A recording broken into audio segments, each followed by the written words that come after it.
Welcome back, Dawn Hunters. I am William. And I'm Yana. If you don't know us, we went from a trawler to a steel monohull and then to fiberglass cat. And finally, we are standing on our best yet so far vessel, Aluminum Expedition Catamaran. We are finally here doing the lights. That's why we're in the dark, testing them, and we're going to be doing the lights on the inside, the outside, the front, the back, navigation, everything.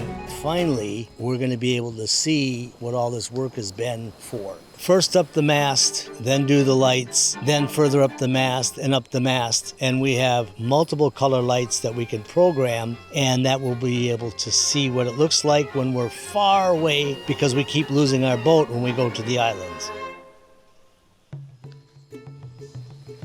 Drives me nuts that we're out at the ocean and I'm trying to work on the boat or adjust the rigging or pull a line or something, and I've got this stupid little headlight on. So I've mounted two very bright downward facing LED lights that can light up the complete deck all the way to the anchor. We can also adjust those and make them brighter or dimmer based on how bright the night is. Those are now installed. We've done the same at the back of the boat so we can see when we're coming in with the dinghy. The next is I dug all over in Bangkok. So I found these lights. They're IP65. They're multicolor, so you can program them whatever color you need and whatever brightness, and then they stay that way forever until you reprogram. We'll be going up the mast tomorrow and putting these on the spreaders. So there's going to be 8 of these, and that way when we're a long distance away and there's a bunch of boats in the harbor in the marina, we'll know what boat is ours, because a lot of times, sounds strange, we lose the boat. Let's take a walk in the back and let's take a look at the same lights that we put back there. Here you can see the same lights as on our mast right now being installed here. They're already shining, and we installed them with a switch. So when we come back with the dinghy with a remote, we can turn them on and off. And now we can see at night what we're doing. And not that you should be coming back from shore at night to your boat, but things happen. For example, if you remember on PP Island when we thought somebody stole our dinghy. I don't see our dinghy. For the looks of it, guys, our boat is not where it was. But in fact, there was such a long, low tide that our dinghy was in fact like 1 kilometer away from us, and we couldn't find it at night because we took too much time drinking our coffee. So things happen like this. So light's gonna be very handy. Now let's talk a little bit about inside lighting. When I installed the lights, when you remember in the previous episode, it's quite a task by the way, we decided that they're a little bit too bright. You can see right now they are on their highest output, and it's like, oh, we don't need this all the time. So Mr. Engineer installed the special dimmer, and it's working! It's working! Wow. Man. Now here's like work mode, romantic night. Ooh, party, party, party, party night. Yeah, perfect. This is so cool. So now we're gonna have, I guess, a dimmer for each light, or they all gonna be dimming together? That's a question to an engineer. How much customization we're gonna have? What you don't realize is as you're working on the boat at nighttime, you can see nothing outside. So when you're at the lower helm station and you're driving this boat, you've got to be able to see outside. So either at the front or the back, you've got to be able to not only dim the lights down, but you have to be able to take them completely off. I literally thought that it just broke because I was looking at William and I'm like, oh no, these lights are going off. Good thing I'm the engineer and this is the assistant when we come to design. White lights for driving and for doing things in the daytime. Nighttime, these will then turn to red lights. This exact light. Well, there will be red LEDs that make up half of this, and the other half are white. Then be specific, Mr. Engineer. Time Details are important. No, but seriously, you didn't answer my question. You didn't answer my question. What was that? Will they dim all together, or you're gonna have a dimmer for each strip? No, we're gonna dim them all as a complete unit, because it isn't like you're gonna be romantic over here and I'm gonna be working over there.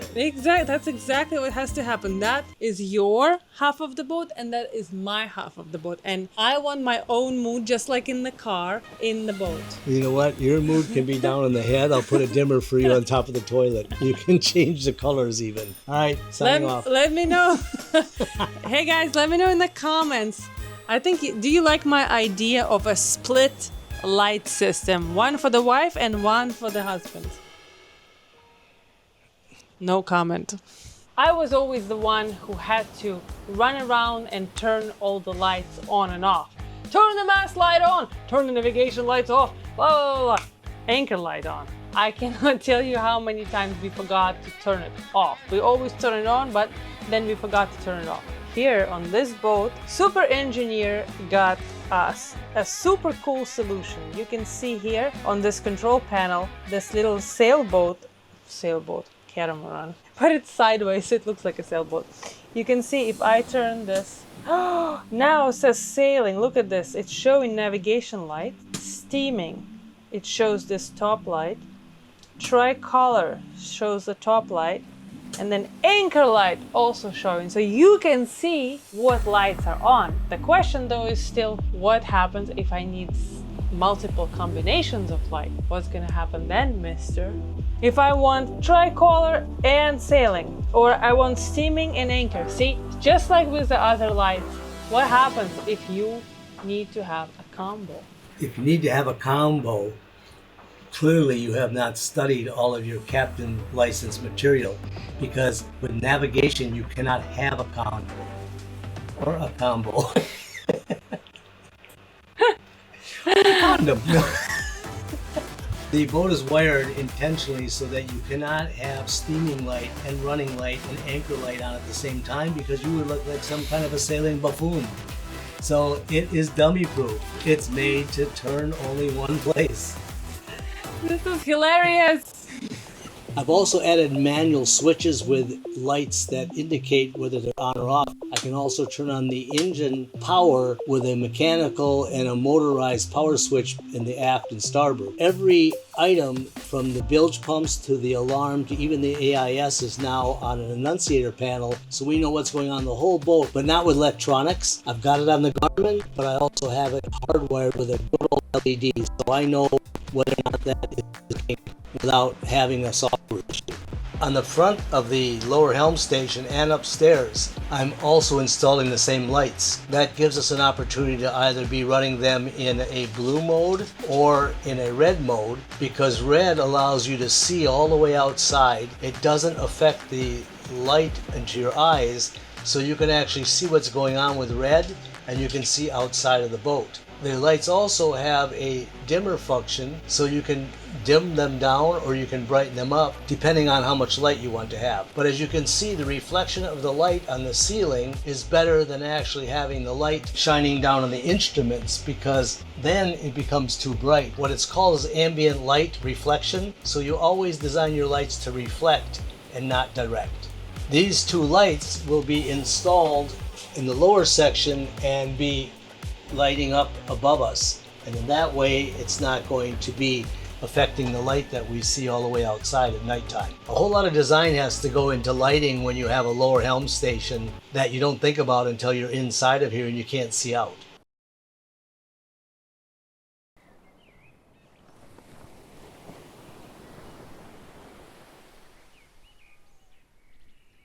Kind of funny, last night when I was testing the lights on the inside, suddenly the Victrons lit up and it was showing I had like 34 volts on the solar panels. Turns out that because it's a full moon and I had the lights all on, the solar panels were actually putting out a little bit of power. Nothing that was going to do a lot to a 15 kilowatt battery bank, but definitely something that was interesting is that in a full moon there is a trickle charge going on with the bifacial solars.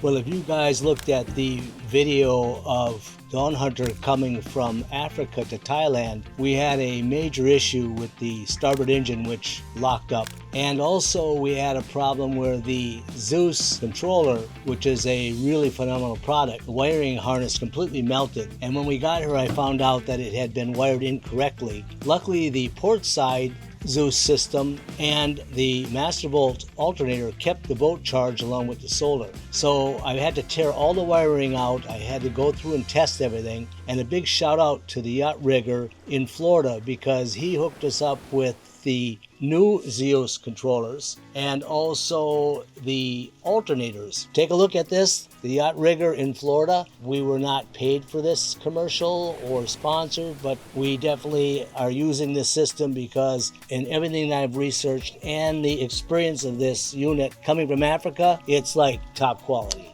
While I'm designing this 24 volt 10,000 kilowatt PTO generator system, I needed something as a auxiliary system on the boat because we don't have a generator. So we removed the master volt alternators, which this is the master volt.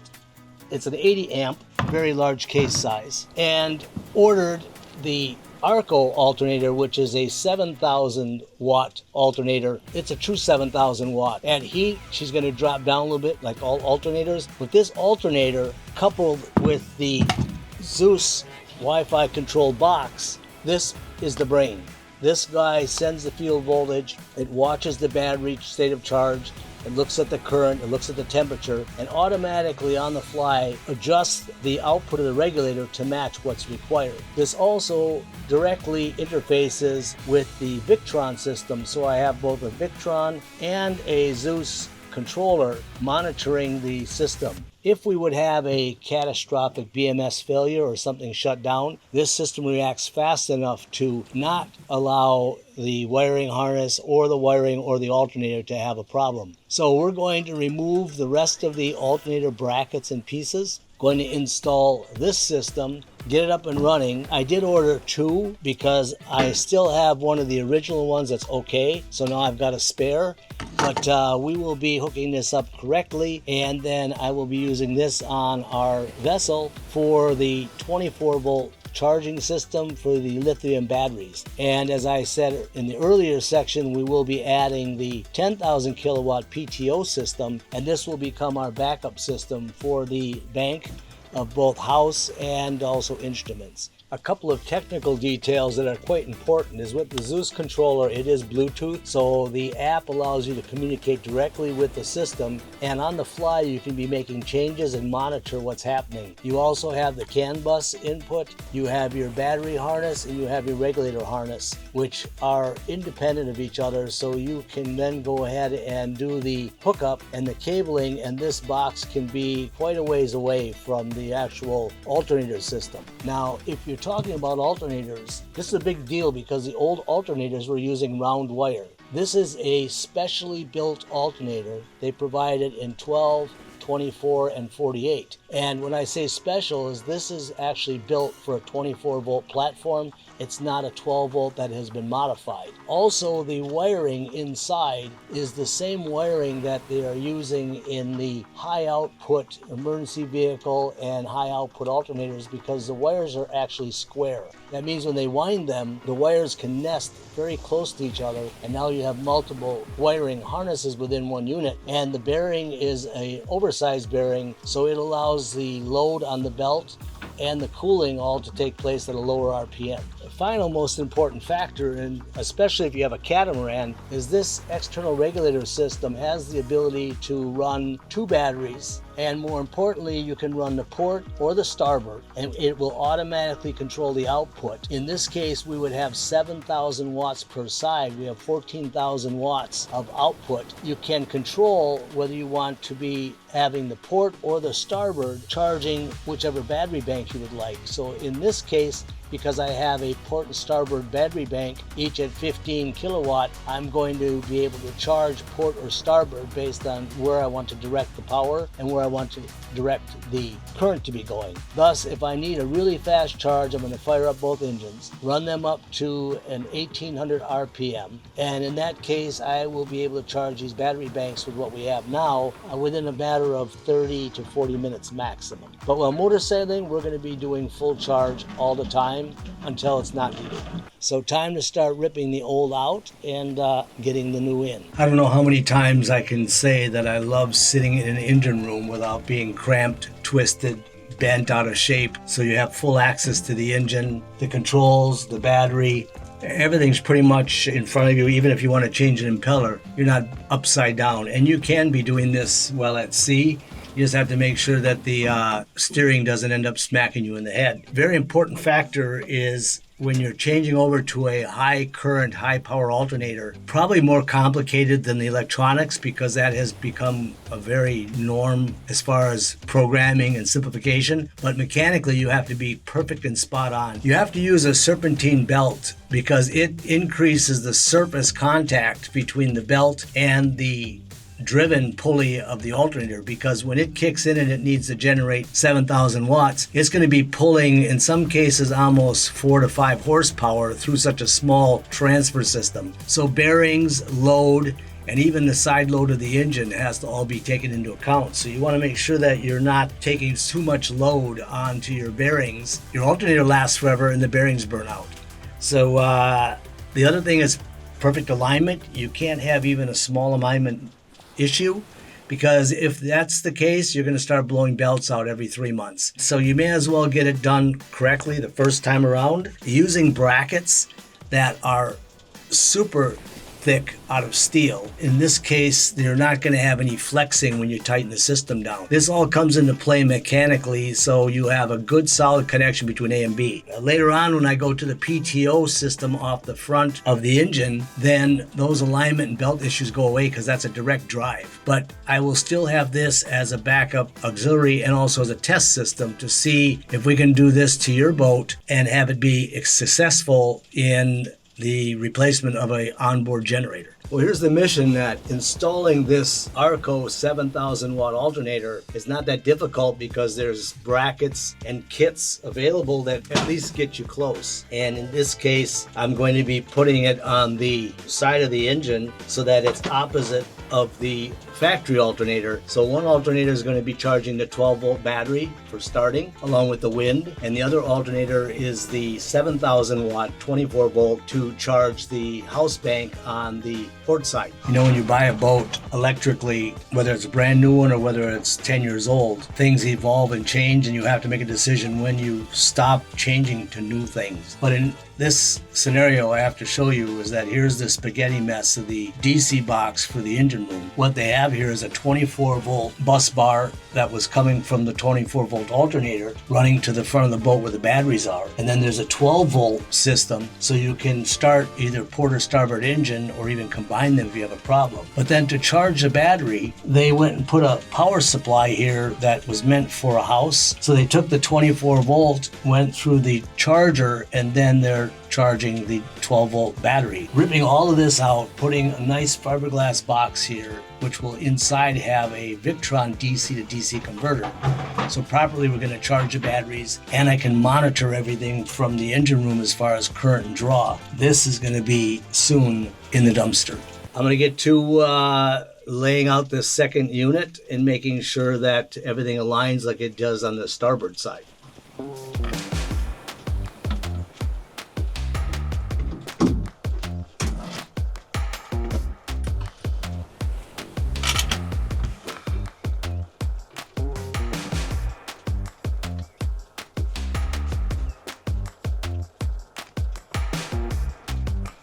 So the ARCO will go on this side of the engine, and on this side we have the standard alternator that charges the 12 volts, and it has an idler pulley so that it keeps good contact around the alternator driven pulley. And so on this side I'm going to be adding the exact same type of idler, so I have a better wrap around the alternator, and that way I'm not having to make it so frickin' tight that I'm going to put additional stress on the belt and the alternator bearings. So the only thing I'm going to have to do is, after I get this aligned and mounted, I'm going to have to measure and make sure I can put an idler pulley off of one of these bolt locations just like we have on the other side of the engine. And then the starboard side is going to be the exact duplicate copy. I'll make sure that I have the ability to adjust the tension. In this case though, the actual tension is going to be by the diameter of the idler pulleys, because I'm not then relying on this bracketry to be moving a lot. So I can have 2 or 3 idle pulley diameters made up, have those on board, so if I get some belt stretch or issues, I can always just pop one off and pop another one on. So alternator now on the starboard is completely mounted. Bracket for the pivot is in place. The adjuster bracket is in place, perfectly in alignment with the drive pulley and then the driven pulley. The belt